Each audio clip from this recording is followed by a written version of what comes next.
everyone. I am Mrs. Adriana De Mello. I teach the 3rd standard. Today, I am going to take you through the 2nd lesson in EVS. So many kinds of animals. Now let me ask you something. How many of you like to go to the circus? I would love to go to the circus when I was a little girl. There I could see so many different animals. The elephants, the horses, the bears, lions, tigers, and even little doggies doing their different tricks. Another favorite place of mine was the zoo, where I could see so many wild animals in their cages. Yes, I know it is rather sad.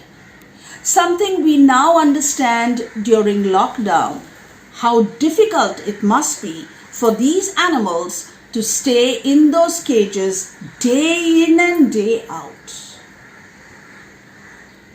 Now, in all the other classes, you have learnt about animals.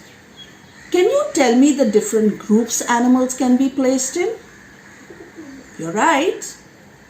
We have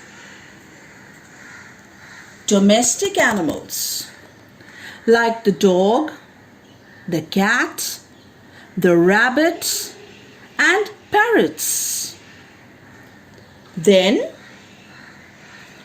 we have pet animals, the dog, cat, goat. These animals are those we treat almost like our family members and sometimes even like babies.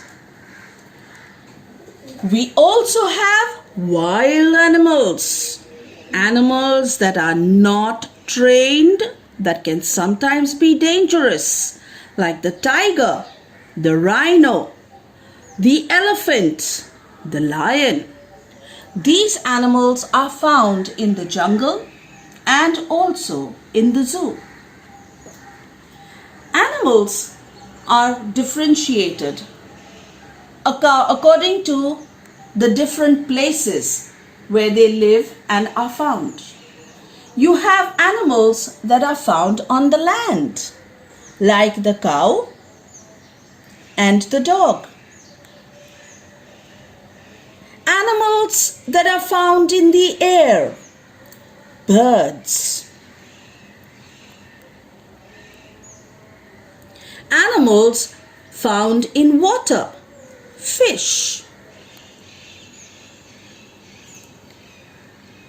Animals can be differentiated according to color. The white dove and the black buffalo. Animals are also differentiated on the basis of their size. The tall giraffe, the huge elephant, the medium-sized goat, the small rabbit, a small cat, the tiny squirrel, and even tinier animals that are usually 6-legged insects like bees, ants, and bugs. Animals are also differentiated according to their different ways of movement. The squirrel has a very light body, is small in size, and this allows it to hop and jump and run at great speed. The elephant, on the other hand, has a bulky body, heavy, thick legs, which do not allow it to run fast. Now, if you look at the deer, the thin legs of the deer allow it to run at great speed. But here is an animal with a different set of legs. The front legs of the frog are short and the hind legs are longer.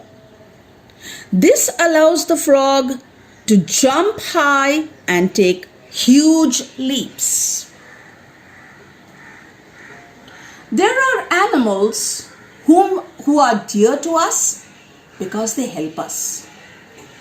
These are the cow and the goat who give us milk. Hens who give us meat and eggs. Then we have the donkey and the camel who carry heavy burdens and evil people on their backs from one place to another. We also have the bullocks who are farmers' helpers because they help the farmer plow the field and even pull carts to the market. But among all these animals, the ones we love, the ones who are very dear to us, the ones whom we treat almost as family, there are some animals whom we don't want at all. But somehow, they manage to come into our houses. These are our uninvited guests, the gate crashers. The rat who comes into your house, eats up all the grain, bites your wires, makes holes in everything. Then we have the lizard. I'm sure many of you are scared of this. We also have this creepy cockroach who's supposed to be the carrier of diseases, as he walks over everything, even your food.